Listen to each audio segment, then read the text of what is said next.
ಶ್ರೀ ಗುರುಭ್ಯೋ ನಮಃ. ಹರಿ ಓಂ.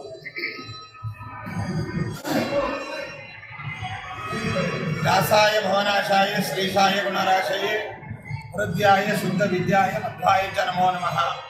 ಪೂರ್ಣಪ್ರಜ್ಞಕೃತಂ ಭಾಷ್ಯಂ ಆದೌ ತದ್ಭಾವಪೂರ್ವಕಂ ಯೋ ವ್ಯಾಕರೋ ನಮಸ್ತಸ್ಮೈ ಪದ್ಮನಾಭಾಖ್ಯ ಯೋಗಿನೇ.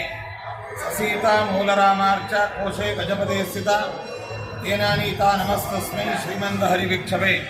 ಪೂಜ್ಯಾಯ ರಾಘವೇಂದ್ರಾಯ ಸತ್ಯಧರ್ಮ ರಥಾಯ ಚ ಭಜತಾಂ ಕಲ್ಪವೃಕ್ಷಾಯ ನಮತಾಂ ಕಾಮಧೇನವೇ.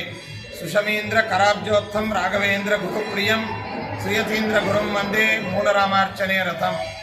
ಸರ್ವೇಪಿ ಸುಖಿನಃ ಸಂತು ಸರ್ವೇ ಸಂತು ನಿರಾಮಯಾಃ ಸರ್ವೇ ಭದ್ರಾಣಿ ಪಶ್ಯಂತು ಸರ್ವೇ ಸುಗುಣಚಾರಿಣಃ.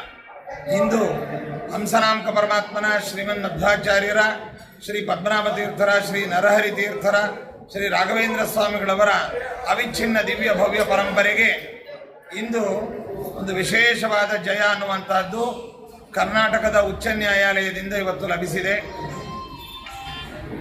ನಮ್ಮ ಹಂಸನಾಮಕ ಪರಮಾತ್ಮನ ಶ್ರೀಮನ್ ಮಧ್ವಾಚಾರ್ಯರ ಸಾಕ್ಷಾತ್ ಪರಂಪರೆಯಾದ ನಮ್ಮ ರಾಘವೇಂದ್ರ ಸ್ವಾಮಿಗಳವರ ಮಠದ ಪೂರ್ವ ಪೀಠಾಧಿಪತಿಗಳು, ಶ್ರೀಮದ್ ಆಚಾರ್ಯರ ಸಾಕ್ಷಾತ್ ಸನ್ಯಸ್ತ ಶಿಷ್ಯರು ಆದಂತಹ ಶ್ರೀ ನರಹರಿ ತೀರ್ಥರ ಒಂದು ಮೂಲ ಮೃತ್ತಿಕಾ ವೃಂದಾವನದ ವಿಚಾರದಲ್ಲಿ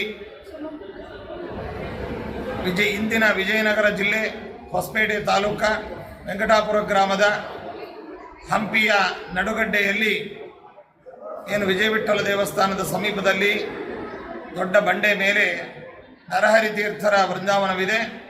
ಆ ವೃಂದಾವನದ ವಿಚಾರದಲ್ಲಿ ಬಹುದಿನಗಳ ಬಹು ದಶಕಗಳ ವಿವಾದವನ್ನು ಪರಮಠದವರು ನಮ್ಮ ಮಠದ ಮೇಲೆ ಮಾಡಿದರು. ನಮ್ಮ ಪರಮಗುರುಗಳಾದಂತಹ